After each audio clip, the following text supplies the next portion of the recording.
Mole concept में chemical reaction से related problem solve करने के लिए सबसे पहले हमें यह समझना पड़ेगा कि एक बैलेंस्ड केमिकल इक्वेशन आपको क्या क्या इंफॉर्मेशन देती है। लेकिन उससे पहले आपको स्टोइकियोमेट्रिक कोएफिशिएंट को समझना होगा।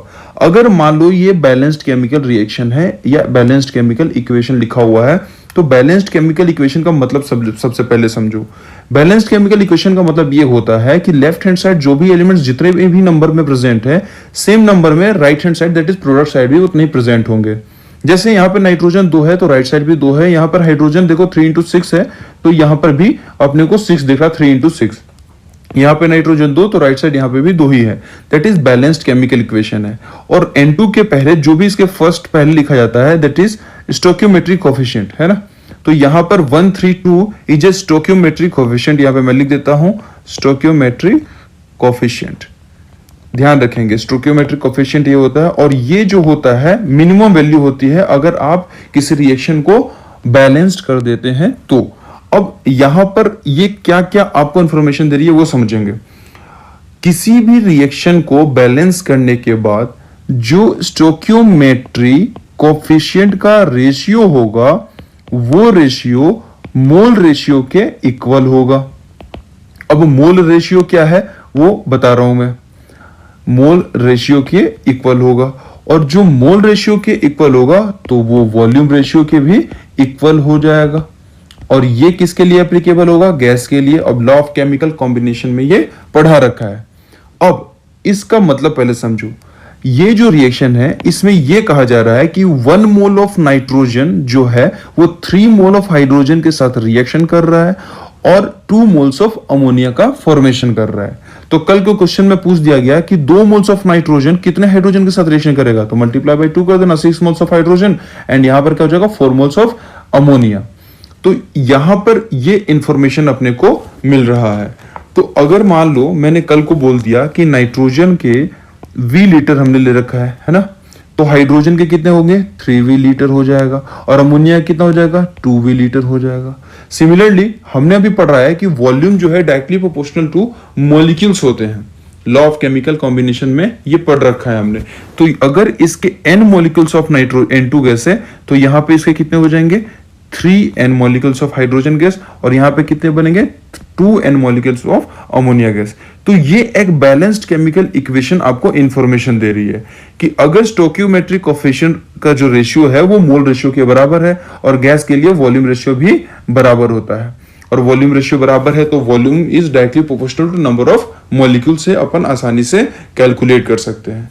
अब इसको और बेहतरीन तरीके से समझने के लिए हम लोग एक रिएक्शन लेते हैं। अब सबसे पहला जो रिएक्शन का टाइप्स मैं लेने वाला हूं इसमें क्या आएगा, सिंगल रिएक्टेंट आएगा। अब ये क्यों मैं ऐसा लिख रहा हूं ये आपको धीरे धीरे आपको समझ में आ जाएगा। जैसे मान लो कि एक क्वेश्चन में दे रहा हूं, उस क्वेश्चन में लिखा हुआ है कि KClO3 को हमने हीट किया। देखो रिएक्टेंट मतलब लेफ्ट हैंड साइड, इस एरो के लेफ्ट हैंड साइड एक ही है, तो रिएक्टेंट को हमने हीट किया तो यहाँ पे क्या मिला 2KCl, और साथ ही साथ क्या मिला 3O2, है ना। ये बैलेंस्ड केमिकल इक्वेशन मैंने आपके सामने रख दिया। अब क्वेश्चन ये है कि अगर KClO3 जो है हमारे पास 367.5 ग्राम प्रेजेंट है, तो बताइए KCl के कितने मोलू हैं और O2 के कितने मोलू हैं, ये है। अब आपको पता है कि ये बैलेंस्ड केमिकल इक्वेशन है। यहां पर बैलेंस्ड केमिकल इक्वेशन के अकॉर्डिंग 2 मोल्स ऑफ KClO3 जो है रिएक्ट करके 2 मोल ऑफ KCl दे रहा है। तो मतलब कि अगर हम लोग इसका कल को मोल निकाल लेते हैं तो आसानी से हमें पता चल जाएगा कि KCl का भी क्या मोल होगा। और मोल का फॉर्मूला हमने सबसे पहले लेक्चर में ही पढ़ा है तो ठीक है, नहीं पढ़ा है तो यहाँ पे देख सकते हैं, और दोबारा भी जाके वहां पे देख ले तो ज्यादा अच्छा रहेगा। Wait given weight in gram divided by molar mass होता है। तो यहां पर क्या दे रखा है, वेट अपने को दे रखा है, तो आसानी से अपन मोल्स निकाल सकते हैं KClO3 के। यहां पर क्या हो जाएगा 367.5 डिवाइडेड बाई KClO3 का मोलर मास। पोटेशियम का मोलर मास रख दो, क्लोरीन का रख दो, और ऑक्सीजन को 3 से मल्टीप्लाई कर दो। जब ऐड करोगे तो आपके सामने आएगा 122.5, और जब इसको डिवाइड करोगे तो आपको पता चलेगा कि एक्चुअली में यहां पर KClO3 का 3 मोल पार्टिसिपेट कर रहा है, 2 मोल पार्टिसिपेट नहीं कर रहा है। तो अगर आप समझो 2 मोल ऑफ KClO3 जो है रिएक्ट करके 2 मोल्स ऑफ KCl दे रहा है, तो सिंपल सी बात है कि जब 3 मोल्स ऑफ KCl3 पार्टिसिपेट करेगा तो इसके 3 मोल्स ही अपने को मिलेंगे। तो पहला क्वेश्चन तो बन गया आसानी से। अब आते हैं O2 पर। अब O2 पर समझेंगे किस तरीके से। अगर 2 मोल्स ऑफ KClO3, ध्यान से देखेंगे, 2 मोल्स ऑफ KClO3 रिएक्ट करके 3 मोल्स ऑफ O2 दे रहा है। ध्यान से देखेंगे ऐसे, 2 मोल्स ऑफ KClO3 रिएक्ट करके कितना दे रहे हैं, 3 मोल्स ऑफ O2। तो बताइए 1 मोल्स ऑफ KClO3 क्या हो जाएगा, तो आप बोलोगे 3/2। ये तो सिंपल कैलकुलेशन है। तो आपको कितने मोल्स के लिए निकालने हैं, यहाँ पे 3 मोल्स। देख लो यहाँ पे ध्यान से, यहाँ पे अपने को 3 मोल्स दिए हुए हैं, तो इसी 3 मोल्स के लिए अपने को निकालने हैं। तो अपन क्या लिखेंगे, 3 moles of KClO3 is equal to 3 into 3/2। तो आंसर क्या हो जाएगा, 9/2। तो यहाँ पर 9/2 मोल्स हो जाएंगे। तो देखो इस तरीके से हम किसी भी क्वेश्चन को आसानी से बना सकते हैं अगर सिंगल रिएक्टेंट दिया हुआ है तो बैलेंस्ड केमिकल रिएक्शन आपको बहुत सारी इंफॉर्मेशन देती है। तो चलो इसी पर बेस्ट एक और क्वेश्चन मैं आपको देता हूं, ठीक है। अब ये क्वेश्चन क्या है वो देखेंगे। यहाँ पे आपको कैल्शियम कार्बोनेट को हीट किया गया और हीट करने के बाद यहाँ पर कैल्शियम ऑक्साइड और CO2 बना है। आपको इसका वॉल्यूम बताना है, CO2 का वॉल्यूम बताना है एट STP, और हमने कैल्शियम कार्बोनेट कितना ले रखा है, 25 ग्राम। ये क्वेश्चन में आपका गिवन है। अब आपको सॉल्यूशन बनाना है। तो देखो अप्रोच कैसे करना है। पहले तो ये देखो, ये बैलेंस्ड केमिकल इक्वेशन है। देख लो कैल्शियम यहाँ पे लेफ्ट साइड 1 है, राइट साइड कैल्शियम 1 है, टोटल ऑक्सीजन 3, इधर 3, एक कार्बन राइट साइड। मतलब ये बैलेंस्ड केमिकल इक्वेशन है। और ये हमें इंफॉर्मेशन क्या दे रहा है, इसके 1 मोल, इसके 1 मोल, इसके 1 मोल, मतलब कि 1:1 का रेशियो है। हमें volume at STP find out करना है, और हमने पढ़ रखा है वॉल्यूम एट STP कैसे निकालते हैं। हमने पहले पढ़ा है कि N equal to given volume in litre divided by 22.4। याद आ रहा होगा आपको STP। तो हमें वॉल्यूम निकालना है। अगर हमें ये N मिल जाए किसी तरीके से तो बहुत ही आसानी से क्वेश्चन को अपन सॉल्व कर सकते हैं। और N निकालने के लिए 110% आपको क्वेश्चन में दिया होगा कुछ, और यहां पर जो दिया है वो है 25 ग्राम। तो अपन इससे निकाल लेंगे N, और गिवन वेट क्या है 25, और कैल्शियम कार्बोनेट का जब आप फाइंड आउट करोगे तो कैल्शियम का 40 हो जाएगा, कार्बन का 12 और ऑक्सीजन का 16 to 3, और जब इसको ऐड करोगे तो आपको कैल्शियम कार्बोनेट का 100 दिखेगा। मैं फिर भी आपको बोलूंगा क्वेश्चन प्रैक्टिस इतना किया करो बेटा कि आपको कुछ ना कुछ जो जनरली एग्जाम्स में आते हैं, कैल्शियम कार्बोनेट, ग्लूकोज, ये सब आपको याद हो जाए। तो यहां पर अपने को क्या दिख रहा है कि 1/4, मतलब कि कैल्शियम कार्बोनेट जो है वो एक्चुअली में 1/4 है, 1 मोल नहीं है। तो अगर इसका 1/4 है तो कार्बन डाइऑक्साइड का भी मोल कितना हो जाएगा, 1/4। और अगर इसका मोल 1/4 हो गया तो वॉल्यूम कैसे निकल जाएगा, क्रॉस मल्टीप्लाई कर दो, 1/4 को 22.4 से मल्टीप्लाई कर दो तो आंसर आ जाएगा कितना, आसानी से बना लेना, 5.6 लीटर। तो इस तरीके से बन सकता है कोई भी क्वेश्चन। तो बहुत ही आसान होता है अगर अपने को बैलेंस्ड केमिकल इक्वेशन का मतलब पता है और किस तरीके से क्वेश्चन का अप्रोच लगाना है ये पता है। तो अब हम लोग केस 2 देखेंगे जिसमें ये देखेंगे कि अगर 2 रिएक्टेंट होते हैं तो क्या होता है। तो चलो इस पर भी बेस्ड एक अपन क्वेश्चन कर लेते हैं। तो केस 2 है, और केस 2 में क्या लिखा गया है वो देखेंगे, मोर देन 1 रिएक्टेंट। अब इसमें भी 2 टाइप के केस आने वाले हैं, इसलिए मैं आपको पहले क्लियर कर देता हूं कि जब मोर देन 1 रिएक्टेंट रहेगा तो information about 1 reactant is given होगा, मतलब कि आपको एक रिएक्टेंट के बारे में दिया हुआ पहले से रहेगा। ठीक है, यहां पे लिख सकते हैं information about 1 reactant is given. अब एग्जाम्पल के बेसिस पे देखते हैं।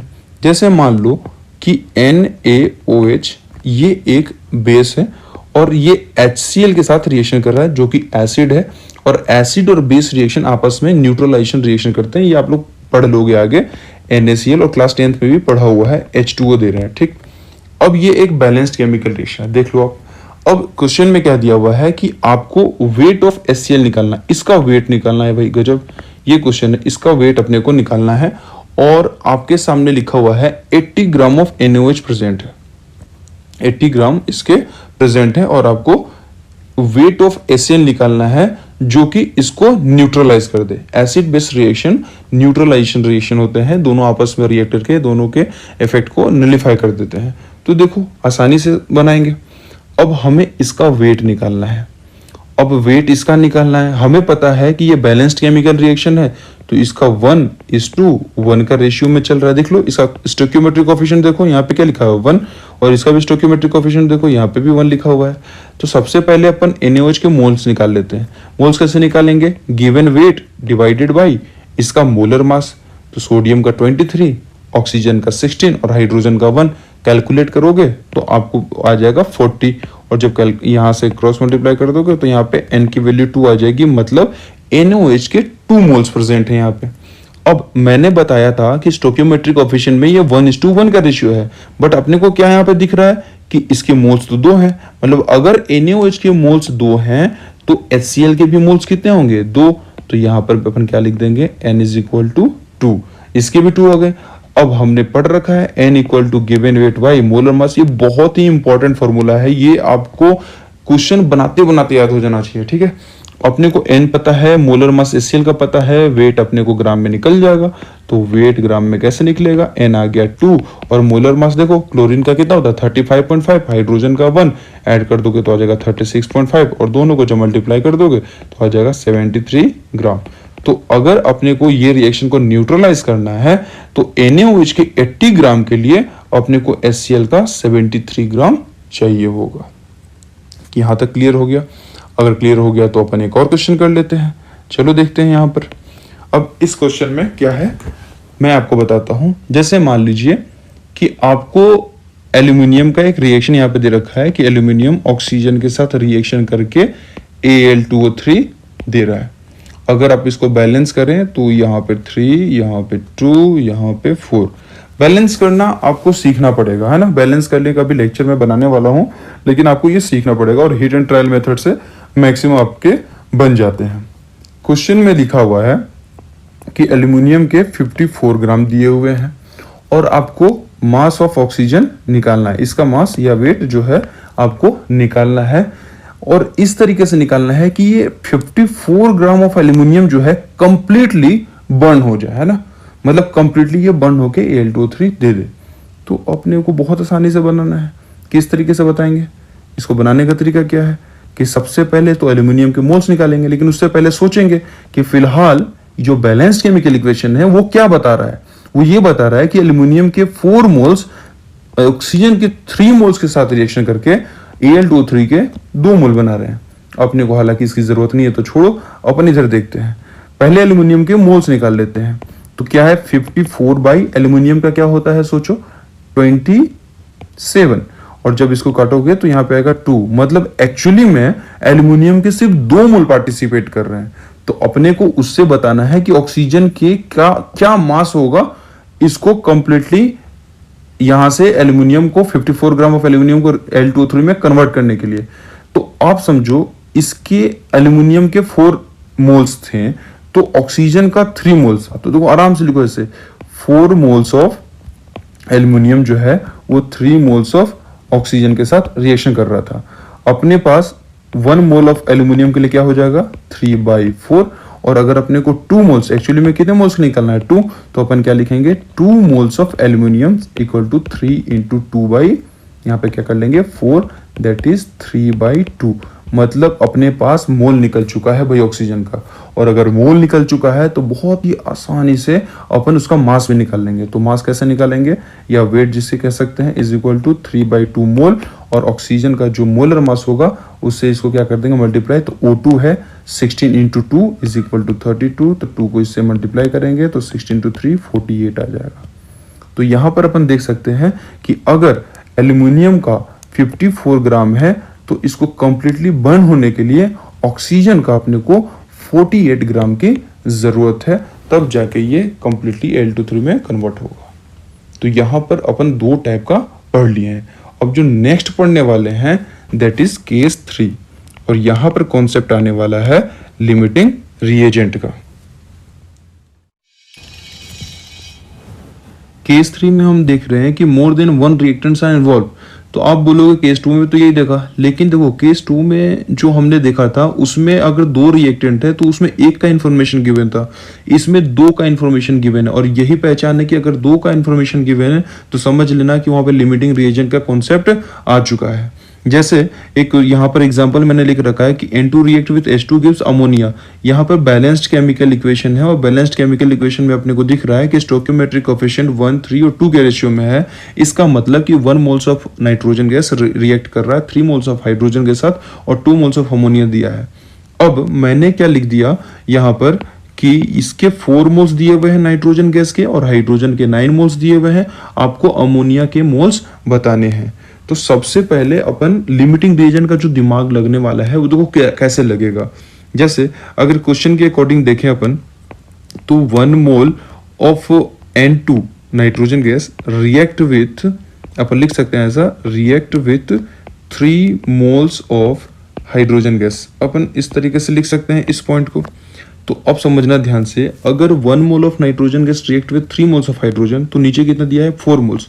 तो 4 moles of nitrogen gas react with क्या बोल सकते हैं कि 4 इंटू 3 12 मोल्स ऑफ हाइड्रोजन। मतलब 1 मोल के लिए 3 मोल हाइड्रोजन चाहिए, तो 4 मोल नाइट्रोजन के लिए हाइड्रोजन कितने चाहिए 12 मोल्स चाहिए थे। देखो चाहिए थे अपने को 12 मोल्स, लेकिन प्रेजेंट है 9 मोल्स, मतलब कम है। और अगर कम है इसका मतलब ये हुआ कि हाइड्रोजन गैस पहले ही कंज्यूम हो जाएगा और नाइट्रोजन गैस बचा हुआ रह जाएगा। मतलब जो कम है वो पहले रिएक्शन में कंप्लीटली खत्म हो जाने वाला है, और जो पहले कंप्लीटली खत्म हो जाता है उसे हम लिमिटिंग रिएजेंट बोलते हैं। देखो ये तो तरीका मैंने तुम्हें ये बताया, दूसरा समझो एक तरीके से। दूसरा यहाँ पे क्या बता रहा हूं मैं कि उल्टा लेके चलते हैं। अभी हमने 1 मोल्स ऑफ नाइट्रोजन से 3 मोल ऑफ हाइड्रोजन निकाला, अपन इस तरीके से चलते हैं कि 3 मोल्स ऑफ, अगर अपने पास हाइड्रोजन गैस है और वो रिएक्ट कर रहा है react with 1 mole of nitrogen gas, तो समझना ध्यान से 3 मोल्स ऑफ हाइड्रोजन के साथ 1 मोल्स कर रहा है। तो कल को अगर मैं 6 मोल लूंगा, डबल किया, तो ये भी 2 मोल्स हो जाएगा। और अगर मैं इसको 9 मोल्स कर लूं तो इसके कितने हो जाएंगे 3 मोल्स। मतलब ये हुआ कि अगर मैं 9 मोल्स ऑफ हाइड्रोजन गैस लेता हूं तो इसके 3 मोल्स ऑफ नाइट्रोजन गैस ही चाहिए अपने को। तो देखो यहाँ पर अपने को 9 मोल्स करना है, तो इसके होने कितने चाहिए थे 3 मोल्स नाइट्रोजन के, लेकिन है कितने 4, मतलब ज्यादा है, जितने होने चाहिए उससे ज्यादा है। तो उसी को कहते हैं एक्सेस रिएजेंट, और जो पहले रिएक्शन में कंज्यूम हो जाता है उसे बोलते हैं लिमिटिंग रिएजेंट। तो यहाँ पर देखो लिमिटिंग रिएजेंट क्या हो गया, लिमिटिंग रिएजेंट हो गया यहाँ पर हाइड्रोजन गैस, और यहाँ पर एक्सेस रिएजेंट हो गया नाइट्रोजन गैस। तो अब यहाँ पर क्वेश्चन पे आते हैं। सबसे पहले क्या पहचान करना है, लिमिटिंग रिएजेंट और एक्सेस रिएजेंट का। देखो ये तो मैंने एकदम बोर्ड में जैसे अपने को लिखना है ना वैसे मैंने लिखा है, लेकिन अगर नीट में और जेई में आ गया तो अपने को कैसे बनाना है वो थोड़ी देर में बताने वाला हूँ। पहले समझा रहा हूँ, पहले समझ लो अच्छे से। अपने को ये कंफर्म हो गया कि जो ये है यही लिमिटिंग रिएजेंट है, और जो पहले खत्म होगा उसी के अकॉर्डिंग प्रोडक्ट भी तैयार होता है। क्योंकि जो पहले खत्म हो रहा है वो तो रिएक्शन नाइट्रोजन के साथ कर लिया, तो जो बचा हुआ नाइट्रोजन है उसका कोई रोल नहीं है प्रोडक्ट के फॉर्मेशन में। हमेशा एक बात ध्यान रखेंगे, जो भी प्रोडक्ट बनेगा वो लिमिटिंग रिएजेंट से ही बनेगा, उसी को देख के अपने को आंसर देना है। तो चलिए यहां पे देखते हैं, पहले क्या रेशियो था 3:2 का, अब अपने को कितना निकालना है 9 मोल का। तो अपन किस तरीके से निकाल सकते हैं वो देखेंगे। 3 moles of hydrogen gas react to form 2 moles of ammonia, यही था। लेकिन अब अपने को क्या पता चला है कि यहां पर 9 मोल्स इसके पार्टिसिपेट कर रहे हैं, 9 मोल्स ऑफ हाइड्रोजन गैस। तो अपन क्या करेंगे बताओ, 1 का क्या होता है 2/3, तो 9 का हो जाएगा 9 से मल्टीप्लाई कर देंगे, तो 3 इंटू 3 तो हो जाएगा 6 मोल। मतलब कि अगर आपसे कोई पूछ रहा है कि अमोनिया के कितने मोल बन रहे हैं तो आप बताओगे अमोनिया के 9 मोल बन रहे हैं, 3 इंटू 6 सॉरी यहाँ पर 6 मोल बन रहे हैं। तो इस तरीके से अपने को क्वेश्चंस बनाने हैं। तो चलिए देखते हैं इसका जो कॉन्सेप्ट था। यहाँ पर अपन लिखे हुए हैं, the reactant which reacts completely and becomes zero in quantity is called limiting reagent, that is LRC represent करेंगे, and the one which is left at the end is called excess reagent, जो कि यहाँ पे हमने देख लिया। अब जो मैं बता रहा था किस तरीके से फास्ट अपन कैलकुलेट कर सकते हैं लिमिटिंग रिएजेंट, तो देखो यहाँ पे क्या लिखा है, divide the given moles of reactant with their respective stoichiometric coefficient and reactant for which this ratio is minimum will be limiting reagent।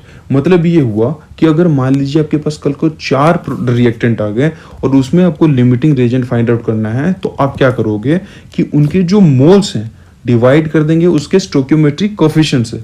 ये सिर्फ और सिर्फ आपको बता रहा हूं मैं लिमिटिंग रिएजेंट फाइंड आउट करने के लिए। उनके जो भी मोल्स रहेंगे उसको स्टोइकियोमेट्रिक कोएफिशिएंट से डिवाइड कर देंगे, और डिवाइड करने के बाद जो वैल्यू आएगी 3, 4, 5 जो भी रिएक्टेंट होगी, जो सबसे छोटी वैल्यू होगी that value will be that reactant will be limiting reagent. तो एग्जांपल से समझते हैं इसको। फर्स्ट एग्जांपल अपने को दिख रहा है यहाँ पे A+2B गिव्स C, और मान लेते हैं ये बैलेंस्ड केमिकल इक्वेशन है। यहाँ पर इसके 5 मोल दिए हैं, इसके 8 मोल दिए हैं और ये प्रोडक्ट बनाना है। तो जब दो रिएक्टेंट के कुछ इंफॉर्मेशन दी हुई है तो 110% वो लिमिटिंग रिएजेंट का कॉन्सेप्ट है, और अपने को C बनाना है लिमिटिंग रिएजेंट को देख के। तो सबसे पहले लिमिटिंग रिएजेंट फाइंड आउट करेंगे, और फाइंड आउट करने का शॉर्टकट तरीका क्या है, सबसे पहले मैंने क्या बताया, मोल्स। तो आप देखो कि मोल्स कहाँ हैं इसके, सबसे पहले चेक करो इसके मोल्स कहाँ हैं। तो यहाँ पर मोल्स क्या है, A के 5 मोल्स है, और स्टोइकियोमेट्रिक कोएफिशिएंट क्या है यहाँ पे 1, तो यहाँ पे डिवाइड बाई 1। यहाँ पर क्या देखेंगे 8/2, अब यहाँ पर डिवाइड कर देंगे तो यहाँ पर क्या रहा 5 और ये वैल्यू आ रही है 4। तो इन दोनों में जो छोटा वाला वैल्यू होगा वही लिमिटिंग रिएजेंट होगा। और एक बात ध्यान रखेंगे, ये सिर्फ और सिर्फ लिमिटिंग रिएजेंट फाइंड आउट करने के लिए है, और इसके आगे कोई भी इसका रोल नहीं है इस पूरे क्वेश्चन के सॉल्यूशन में। तो यहाँ पर अपन क्या लिख देंगे, दिस इज लिमिटिंग रिएजेंट। अब क्वेश्चन बनाएंगे बी को देख के। अब कैसे बनाएंगे, हमें पता है 2 moles of B, 2 moles of B gives 1 moles of C, ये तो पता ही है अपने को एवब रिएक्शन से। तो अब बताओ इसके 8 मोल्स कितने देंगे, 8 मोल्स ऑफ B कितने देंगे, तो 1 के लिए निकालते तो 1/2 कर देते हैं, 8 के निकालेंगे तो मल्टीप्लाई कर देंगे, और यहाँ पर आंसर क्या आ जाएगा 4 मोल ऑफ C। तो हमेशा जब भी अपने को प्रोडक्ट निकालना होगा कुछ इस तरीके से ही निकालेंगे। तो अगर मान लो आपसे कोई पूछ दिया कि इसमें लिमिटिंग रिएजेंट कौन था, वो तो आपने बता दिया कि B लिमिटिंग रिएजेंट है, ठीक। तो ये A क्या हो गया, ये हो गया एक्सेस रिएजेंट। अब कोई आपसे ये पूछ दे कि बताओ भाई रिएक्शन करने के बाद अगर A एक्सेस रिएजेंट है तो कितना बचा, अपन क्या करेंगे, किस तरीके से निकालेंगे, A कितना बचा उसके लिए क्या करेंगे, जितने पहले उसके मोल्स थे, जितने पहले उसके मोल्स थे और जितने इसके मोल पार्टिसिपेट करेंगे किसके, B के, और उस तरीके से अपन निकाल लेंगे। जैसे यहां देखना पड़ेगा कि यहां पर पहले क्या हो रहा था, 2 moles of B 1 moles of A के साथ रिएक्ट कर रहा था। तो बताओ 2 moles of B A 1 moles of A के साथ रिएक्टेड कर रहा था, तो 1 मोल्स ऑफ B कितना हो जाएगा 1/2, और यहाँ पे कितने कंज्यूम कर रहा है लिमिटिंग रिएजेंट को, देखो 8, तो अपन क्या करेंगे 8 के लिए निकाल देंगे, तो यहाँ हो जाएगा कितना 1/2 × 8, और 1/2 8 को निकालोगे तो 4, मतलब एक्चुअली में A के 4 मोल्स पार्टिसिपेट कर रहे हैं, तो 5 - 4 कर देंगे तो 1, A के 1 मोल एक्सेस रिएजेंट में प्रेजेंट थे। तो चलो अब नेक्स्ट क्वेश्चन देखते हैं। यहाँ पर क्वेश्चन क्या है कि H2O2 के साथ रिएक्शन कर रहा है और 2H2O प्रोडक्ट बना रहा है। तो ये बैलेंस्ड केमिकल इक्वेशन है, अब यहाँ पर इसके 10 ग्राम है, इसके 96 ग्राम है, तो बताइए इसके कितने हैं। तो देखो रिएक्टेंट में 2 का इन्फॉर्मेशन दे दिया, इसका मतलब अपने को लिमिटिंग रिएजेंट पता करना पड़ेगा, और लिमिटिंग रिएजेंट करने के लिए अपने को मोल्स निकालने पड़ेंगे, और मोल्स का फॉर्मूला पता है कि given weight divided by molar mass. Hydrogen का मोलर मास कितना है 2, तो यहाँ पे हो जाएगा इसके 5 मोल्स, और यहाँ पर क्या हो जाएगा 96 डिवाइडेड बाई ऑक्सीजन का होता है 16 और 2 है तो 32, मतलब यहाँ पर क्या हो जाएगा 32 + 3, तो यहाँ पे हो जाएगा 3। तो ये तो इसके मोल्स निकल गए है ना, यहाँ पर क्या निकल गए इसके मोल्स। अब इसके मोल्स को लिमिटिंग रिएजेंट निकालने का तरीका क्या था, लिमिटिंग रिएजेंट का तरीका था moles divided by stoichiometric coefficient, तो 5/2, और यहाँ पे क्या हो जाएगा 3/1। तो यहाँ पर अपने को दिख रहा है कि ये वैल्यू छोटी है, दैट इज ये लिमिटिंग रिएजेंट है, और इसी के बेसिस पे अपने को H2O के बारे में पता करना है। तो देखो 2 का रेशियो है, देख लो यहाँ पे 2:1:2 का रेशियो है और यही लिमिटिंग रिएजेंट है। तो जितने इसके मोल्स होंगे उतने इसके मोल्स हो जाएंगे। तो इसके मोल्स क्या हो जाएंगे, यहाँ पे देखो 5, इसके मोल्स हो गए 5, n=5। क्योंकि देखो ये जो अपन काम कर रहे हैं ना डिवाइड करने वाला, ये सिर्फ और सिर्फ लिमिटिंग रिएजेंट कैलकुलेशन के लिए ही है, ध्यान रखेंगे इस बात का। तो इसके 5 मोल्स, इसके भी 5 मोल्स, तो यहाँ पे मोल्स ऑफ H2O डायरेक्ट क्या हो जाएगा आंसर 5। तो अब यहाँ पर एक क्वेश्चन और पूछा जा सकता है कि कितने लेफ्ट, मतलब एक्सेस रिएजेंट जो था, यहाँ पर एक्सेस रिएजेंट क्या था लेफ्ट O2, कितने बच गए। तो अपन क्या करेंगे, पहले इसके मोल्स लिख लेंगे, 3 लिख लेंगे, 3 माइनस करेंगे। अब यहाँ पर अपने को पता करना पड़ेगा कि एक्चुअली में ऑक्सीजन के कितने मोल पार्टिसिपेट किए। तो देखो यहाँ पे 2:1 का रेशियो था कि 2 मोल्स ऑफ हाइड्रोजन के लिए 1 मोल ऑक्सीजन। तो 1 मोल ऑफ हाइड्रोजन के लिए 1/2 ऑक्सीजन मल्टीप्लाई बाई इसके कितने मोल्स हुए थे 5, तो 5 से कर देंगे। तो यहाँ पे क्या होगा 3 - 5/2 और इस तरीके से अपन निकाल लेंगे। तो 0.5 इसके मोल एक्सेस जो थे ऑक्सीजन के वो बच जाएंगे। हमेशा दिमाग में रखो ये जो बैलेंस केमिकल इक्वेशन है उससे हम सब कुछ जान सकते हैं, वो सारी बातों का इंफॉर्मेशन दे देता है। तो चलिए अब देखते हैं नेक्स्ट क्वेश्चन और ये लास्ट क्वेश्चन रहेगा। यहाँ पर क्वेश्चन क्या है कि 58.8 ग्राम ऑफ K2Cr2O7 रिएक्ट कर रहा है 7.3 ग्राम ऑफ HCl के साथ, तो आपको वॉल्यूम बताना है। ठीक, अब यहाँ पर क्या है अपने को वॉल्यूम बताना है। तो वॉल्यूम बताने के लिए क्या करेंगे वो सोचो। हमने n = पढ़ रखा है कि गिवन वॉल्यूम बाय 22.4। तो अगर अपने मोल निकल जाए, क्लोरीन के अगर मोल निकल जाए किसी तरीके से तो बात बन जाए। अब इन दोनों से अपने को क्या निकालना पड़ेगा, लिमिटिंग रिएजेंट। देखो ऐसे केमिकल रिएक्शंस को बैलेंस करना आना चाहिए, और अगर कहीं कहीं नहीं आता तो आप आगे धीरे धीरे सीख लोगे, एग्जाम में जनरली दे दिया जाएगा, या तो हीट एंड ट्रायल मेथड से आपको बनाना पड़ेगा। तो सबसे पहले इसके मोल्स निकाल लेते हैं। मोल्स क्या हो जाएंगे 58.8 given weight by molar mass, और इसके मोलर मास होती है 294, इसकी मोलर मास होती है 294। तो यहाँ पर क्या करेंगे डिवाइड जब करेंगे तो इसकी जो वैल्यू आएगी वो 1/5 आ जाएगी। ठीक, अब यहाँ पर देखेंगे n यहाँ पर क्या आ जाएगा 7.3 और HCl का होगा 36.5, तो अप्रोक्सीमेटली इसका आ जाएगा 1/5। मतलब कि यहाँ पर दोनों के मोल्स सेम हो गए हैं। अब दोनों के मोल्स सेम हो गए हैं तो अपने को क्या करना पड़ेगा, लिमिटिंग रिएजेंट फाइंड आउट करने के लिए क्या करना था, moles divided by stoichiometric coefficient. तो देखो इसका स्टोक्योमेट्रिक कोफिशिएंट K2Cr2O7 का 1 है और HCl का जो स्टोक्योमेट्रिक कोफिशिएंट है वो 14 दिया हुआ है। तो ऑब्वियसली ये वाला जो होगा वो लिमिटिंग रिएजेंट हो जाएगा क्योंकि 14 से डिवाइड कर रहे हैं अपन यहाँ। तो अब इसी के अकॉर्डिंग यहाँ पे चलेंगे। तो अब देखो इसके 14 मोल्स, यहाँ पर 14 HCl है और यहाँ पर 3, मतलब 14:3 का रेशियो चल रहा है ना। 14 मोल्स इसके 3 के पार्टिसिपेट कर रहे हैं, तो 1 के कितने हो जाएंगे 3/14, और अपने को निकालना कितना है 1/5 का। तो 1/5 से अपन क्या करेंगे इसको मल्टीप्लाई कर देंगे, तो ये इसके मोल्स निकल जाएंगे Cl2 के, और यहाँ पे इसके Cl2 के मोल्स कितने हो जाएंगे 3/70। अब क्या करना है वॉल्यूम निकालना है, तो वॉल्यूम ऑफ Cl2 निकालना है। तो अपन क्या करेंगे जो भी मोल्स आते हैं दैट इज 3/70 उसको किससे मल्टीप्लाई कर देंगे 22.4 से, यही इसका आंसर हो जाएगा।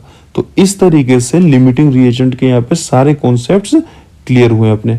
हमेशा लिमिटिंग रिएजेंट के क्वेश्चन बनाने से पहले आप जरूर देखें कि अगर रिएक्टेंट 2 है और दोनों की वैल्यू कुछ दी गई है, दोनों की इंफॉर्मेशन कुछ दी गई है, तो अपने को सबसे पहले क्या निकलना पड़ेगा लिमिटिंग रिएजेंट। और लिमिटिंग रिएजेंट का ये जो मैंने तरीका बताया है इससे आप सारे क्वेश्चन को फास्ट बना सकते हैं, और अगर आपके स्कूल बोर्ड में क्वेश्चन आता है तो आप इस तरीके से बना सकते हैं।